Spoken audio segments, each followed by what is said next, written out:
So far and by far. Where lies the difference? So far means until now, এখন পর্যন্ত, up to this point. It is used to talk about experiences, actions that have happened to the present moment. So far, we have covered 3 chapters in this book. এখন পর্যন্ত আমরা এই বইয়ের 3টি অধ্যায় শেষ করেছি। এখন পর্যন্ত কাজটা ভালো হয়েছে। So far, the work has been good.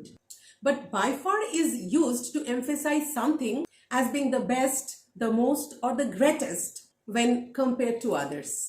এটা হাইলাইট করে সুপারলেটিভ ডিগ্রি। যেমন যদি আমি বলতে চাই এখন পর্যন্ত আমার দেখা সবচাইতে ভালো মুভি হলো এটা, তাহলে আমি বলবো this is by far the best movie I have ever seen. সে ক্লাসের সবকটি ছেলের মধ্যে সবচেয়ে ভালো ছাত্র। He is by far the best student in the class. তাহলে so far and by far এর মধ্যে মেইন ডিফারেন্স হলো so far focuses on time, that is the progress up to now, এখন অবধি যা হয়েছে। but by far focuses on comparison, সেটা আবার সুপারলেটিভ এমফেসিস দিয়ে হবে। এবার তোমরা বলো এই সেন্টেন্সে কারেক্ট অপশন কোনটা হবে? This is dash the most exciting match, so far or by far? Share your answer in the comment below.